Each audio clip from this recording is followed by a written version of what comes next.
Today we're reading Chapter 12, Tramps and the Sunny Fields. When Rachel reached home after her unsuccessful encounter with the tall, short man, she found she had not been missed. She also found that it was not a good time to tell Jerry what the tall, short man had said because Jerry had been put to bed. "Stick out your tongue," Mama had said to him the minute they got in the house, and she immediately suspected that he had the German measles. Uncle Benny had been hurried home in the hopes that he would not catch them too, and Rachel was permitted to speak to him only from a distance. The nearest she could come to him was her doorway, though she had had the real measles once and the German variety a couple of times. Mama telephoned Dr. Kelly, and Rachel and Jerry made guesses as to whether he would bring the pink or the green medicine. Both tasted awful, but the green was worse because it also looked bad. Meanwhile, Mama got out a little bottle of Dr. Bing's sugar pills. There were Dr. Bing's pills for all ills. They came in a sweet little bottle with a number on it. All you had to do was select the right number from a little book and give the pills and wait for the cure. Last time that Rachel had had the German measles, she made such a rapid recovery, Mama said, "My, these pills are truly remarkable." Then, when Rachel got well and Mama was giving her room a good airing and cleaning out, what did she find but dozens and dozens of unremarkable little pills lined up along the baseboard behind the bed? That was what Rachel had done to them instead of swallowing them. She had dropped them all behind the bed, for she was suspicious of all pills. Naturally, since Rachel had gotten well without them, Mama no longer had quite the faith in the little sugar pills that she used to. But until Dr. Kelly got there with the pink or the green, she felt she was doing something to make Jerry feel well, giving him the 6 little pellets. Jerry liked them very well, and he did not drop them behind his bed. Jerry was very disgusted to think he would have to spend perhaps a whole week in bed. He didn't feel that sick, he said. But he did have to, and Rachel racked her brains to think of things to make him happy, especially when it proved to be the green medicine he had to take. As Jerry lay in bed looking out the window at the huge horsenut tree beginning to blossom, he didn't know why, but he kept thinking about an old brick lot over on New Dollar Street. This lot was called the Brick Lot because it was chock full of old broken bricks from an old manor house that had once stood there and had burned down. In this lot, there were 2 huge rocks that were supposed to be meteors. Jerry had heard they were cutting a new street behind that lot, and the thought kept occurring to him that since Ginger, after all, was not to be found in such far and hard places as East Rock and West Rock, he might possibly be hidden in some new house in the new street in the back of the houses on New Dollar Street. He and Rachel had searched on New Dollar Street itself, but they had not investigated the old brick lot, nor the fields behind, nor the place where the new street was being cut. "Rach," Jerry called out one evening, "what happens to the little brooks when towns grow up, new houses are built, and streets? Where do the little brooks go?" This was a stumper, this question was, and Rachel didn't know. And Jerry fell to thinking about Ginger again. "Rachel," he said. He had just had a little fever, and it was at night, when the fever was highest, that he did the most of his talking. "Rachel," he said, "do you think the meteors are still over on the old brick lot?" He didn't bring up about Ginger. He just brought up about the meteors. Rachel said, "Of course they are. Who would take such big things?" Jerry said, "The Cranberry Historical Society. I should think they would want such valuable pieces of rock. They're not rock, they're meteors. They're most as big as the ones down at the Museum of Natural History in New York. I wouldn't mind having them here in the backyard to study." "The Moffats may have gotten them for their museum." The Moffats were a family over near Ashbellow's place who had a museum in their barn, the Moffats Museum. "They might have," agreed Jerry. "You must see." "To be a rock man, must you study not only the big rocks of this earth, but the rocks of fallen stars too?" asked Rachel, impressed. "Everything," said Jerry importantly. "Well, I can't get them for you. They're far too big for us to even get together. But I'll go and see if they're still there, and I'll tell you." "Might take a little look around for Ginger over there," said Jerry, trying to sound offhanded. "Might be a little house built over there in the back of the maple groves that we haven't heard of. And Ginger might have been there all the time, tied up, waiting for him to find us." "I'll go tomorrow," promised Rachel, and Jerry went to sleep.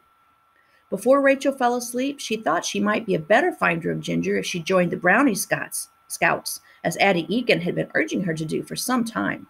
She had not joined so far because of the Aurora Borealis. She had gone to one meeting of the Brownie Scouts one cold winter evening, When she came out, she found people standing around gaping at the heavens, exclaiming over the glorious spectacle they had witnessed of the aurora borealis. It was about over. Rachel should have seen it a few minutes before, said Jerry. So Rachel had not gone to any more meetings of the Brownie Scouts, in case she missed the aurora borealis again. Here's a picture. Still, now she thought, for she had to think of something before going to sleep now that Martin Boombernickles was postponed indefinitely. Perhaps she would be a better finder of ginger if she joined up and learned lore of different sorts. And she, too, went to sleep. Rachel planned to go to the brick lot with Addie Egan. But Addie also had the measles, as she found out the next afternoon when she whistled for her. This made Rachel feel very lonesome, and as though she were the only one in the world without measles. Mama saw how lonesome she felt and gave her 2 pennies to spend, one for her and one for Jerry. What do you want? Rachel called up the stairs to Jerry. A yo-yo, said Jerry. They have them in that penny shop behind the fields, behind the old brick lot. That's where I was going to go anyway, said Rachel. Jerry needn't think she had forgotten about the meteors or anything. Now she had so many purposes, her head swam. 1, to look for ginger in the fields and new houses. 2, to examine the meteors and make sure they were still there. 3, to spend the pennies. 1, 2, 3. Supposing she should be the one to find Ginger all by herself and bring him home to Jerry. And Jerry should suddenly get well of the measles falling off of him like little pink sugar pellets. He would be so happy, and there would be him and her and Ginger again as there used to be, and Gracie too. It was such a sparkling bright day, anything might happen. She picked some tall violets also by the little brook. Her head spun, weaving these lovely plans, and she ran all the way over to New Dollar Streets. This was really quite a long run, and she arrived at the old brick lot hot, panting, and out of breath. The meteors were still there, and she climbed up on one to rest and consider. These were truly wonderful big meteors, square chunks of red-purple rock.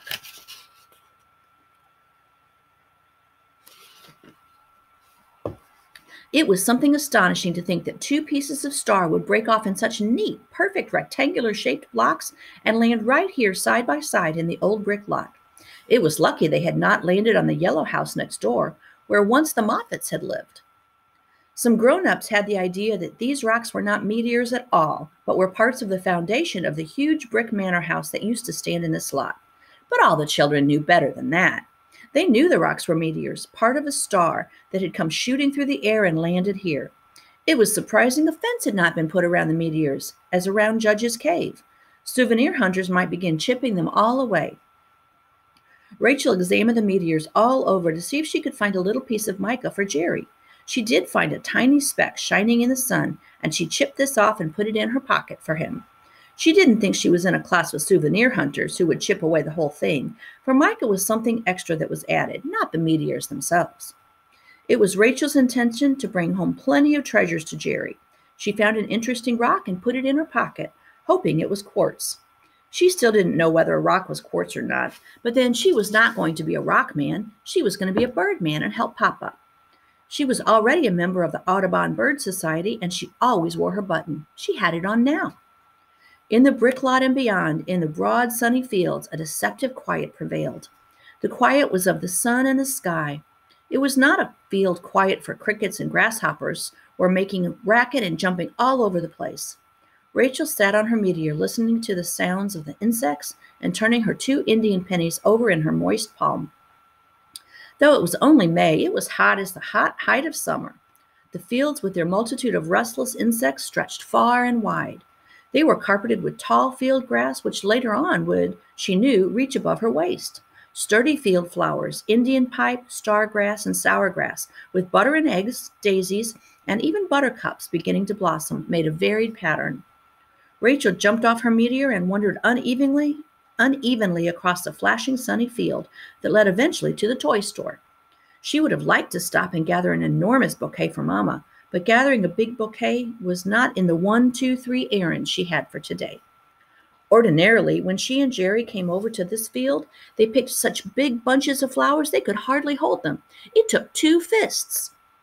They couldn't even put the bouquets down on the ground. If they did, no matter how carefully they had laid them there, though at first they might stay in a fine firm bunch, Suddenly they would sag and spread out like jackstraws, and it was almost impossible to gather them up again. She found the new street and the new houses being built, but the houses were still in the skeleton stage, and there seemed to be no place where Ginger would be likely to be concealed, either in the fields or the new houses. So 2 of her errands were done. Seeing that the meteors were still here, they were, and seeing whether there was any sign of an imprisoned Ginger. There wasn't. Now she only had to cross another wide sunny field, go through a dense little thicket, cross a little brook, and she would come out on the street where the penny store was. As she sauntered along, she listened to the sounds, the hot music of the insects, the low murmur of small buckle shop in the distance. She hoped she would not hear the whistle. There was a strange sort of whistle that could only be heard in this lot. It started low and worked itself up to a screaming high note in a series of gasps. It was a horrible sound. "What is it, do you suppose?" she had once asked Addie Egan, who happened to be with her, looking for things. Empty cigarette boxes, tinfoil, red glass, and treasures in general. "It's the gypsies at 5 o'clock, said Addie. That was all Addie said, and she said it in so positive a manner that Rachel would not have dreamed of asking for more information. "Oh, of course," said Rachel. After all, she had been wrong, and Addie had been right about Villian not being villain. Rachel decided the whistle was a sign for all the gypsies all over the world to get together around the campfire for their pot of stew. Possibly they gathered in this lot in the maple grove. One thing Rachel did not want was to be in this field all by herself at 5 o'clock for stew gathering, though the spectacle would be interesting. Then suddenly, Rachel began to think about all the tramps, and suddenly the sun, having gone under a cloud, instead of familiar fields of daytime which she played and picked flowers, the fields had become a perilous fields of nighttime. It would have pleased Rachel to simply go back home, or at least go back to the main streets to get to the penny shop and the safe and other way. However, she had come this far. The whistle had not blown. It was not 5 o'clock. It was not nighttime. The sun had come out from under the cloud. What was the sense of going back? When she and Jerry, and sometimes Uncle Benny, sat at their little upper veranda at home on Beam's place, she looked across the street to their own field, watching twilight inch across it. Every man they saw there was a terrible tramp with his sacks and burlap bags. But Rachel reassured herself now, plucking a piece of sour grass and chewing it. These were not the evening fields of tramps and burlap bags. These were the sunny fields of daytime. Moreover, all tramps are not bad, she reminded herself happily as she trudged across the field. When a tramp knocked at the back door, Mama always gave him a bowl of soup, a cup of coffee, and a bun, or whatever she happened to have on hand, even apple pie. These tramps usually came in the morning when Rachel and Jerry were at school. However, once one came on a Saturday morning, and Mama gave this tramp a steaming plate of corned beef and cabbage. "My, he went for that," Mama said happily, for Mama, like Grandma, loved to see people eat. "He cleaned the plate," she said with satisfaction. Mama said the tramps had her door marked. So many of them came and asked for a cup of coffee. Rachel was familiar with the marks on doors from reading the tinderbox. She often studied their back door for this secret mark the tramps had placed there, but she couldn't find it. "Oh, it's invisible," her mother said. "The tramps have a secret way of passing the news on to one another as to who has a kind heart and will give them a bite and not sick the dog on them. It goes way back in my family," she said. "Never to turn a hungry person away from the door." "Do the tramps have Grandma marked too?" asked Rachel. "Grandma too," said Mama. And she would then tell a story about the poor old fellow in New York, not that he had come to their door exactly. It happened one night when Mama and her family were living for a time right in the heart of New York City, and they had an extra pork chop for dinner. No one wanted it. Everyone had had enough to eat.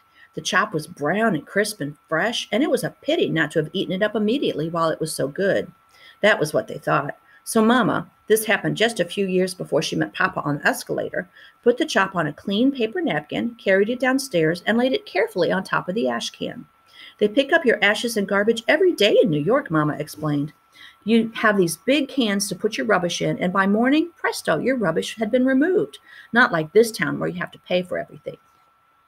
Then Mama had gone back upstairs, and she and her Mama, that is Grandma, had watched from the window. Presently along there came a poor old man. Did he brighten up when he saw that beautiful pork chop? He didn't have to go rummaging through the garbage for it either. There it lay, nice and clean and still warm, mind you, right on top of the ashes. Even so, he thought there must be a catch to it, so he took it to the lamplight and examined every inch of it and sniffed it. It smelled so good, and then did he eat it.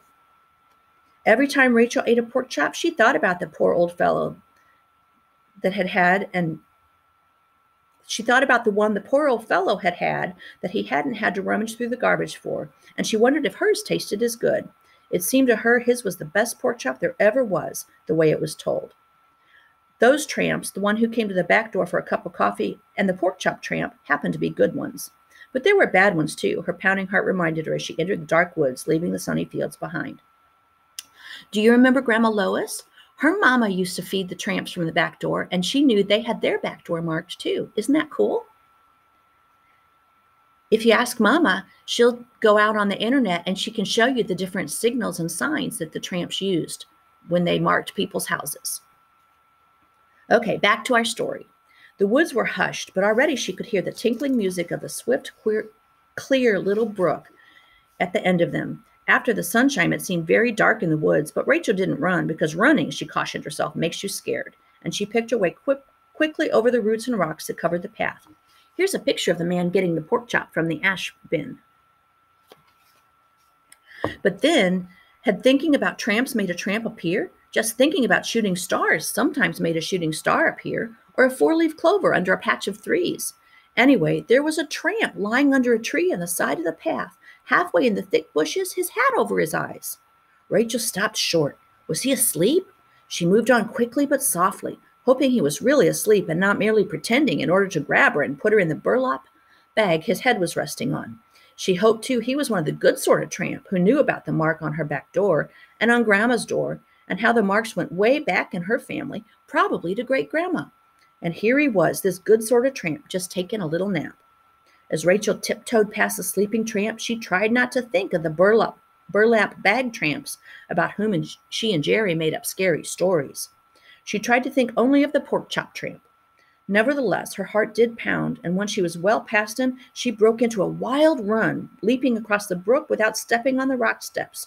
And she did not stop running until she came out of the woods into the bright sunshine beside the little penny shop. Then she thought that tramp back there might not have been a good sort of tramp or a bad sort of tramp either.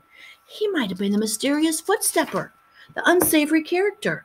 Here she might have had a chance to get a clue about Ginger, and what had she done? She had run. What color had that tramp's hat been? She had been too frightened to notice. She could tiptoe back and see what color the tramp's hat was, that was all. She could stay on the safe side of the brook, this side, and just look at his hat that was pulled down on his face so he could sleep. At that moment, however, her tramp ambled out of the little side path. He didn't even look at her, but she looked at him.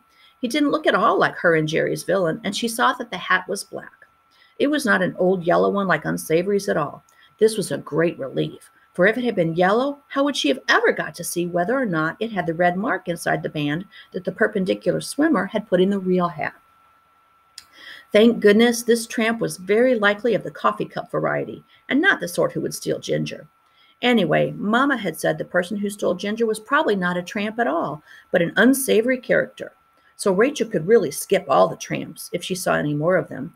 That is, on this particular day when it was her special job to search for Ginger, Jerry being sick with the measles.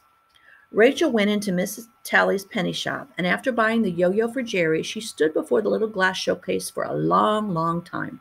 She was trying to make the impossible decision of choosing between a miniature china doll with arms and legs that moved and long black hair and a penny box of crayons. The lady of this shop didn't care how long it took you to decide. At last, Rachel bought the crayons, and they became only a little soft and bent as she sauntered along the sunny streets on the way home. A man was leading his cow out of the fields that she had crossed a short time before. She was glad she had not seen the cow grazing then, because she had on a red dress. Rachel had an idea that cows did not like red, though Jerry said it was bulls that didn't like red, that cows didn't care what color you had on, and that she was mixed up. Even so, what with the gypsies at 5 o'clock and the sleeping tramp, Rachel was glad she did not also see the cow that had not had to think it was bulls or cows that didn't like red. The man and his cow loped placidly up the street ahead of Rachel. As she turned onto her own street, leaving them loping along the main road, it seemed to Rachel she had been gone a very long time. She ran around to the back entranceway to see where Mama was, what everybody was doing. Here's a picture of the man and the cow. Mama was giving some milk and some fish to a stray cat.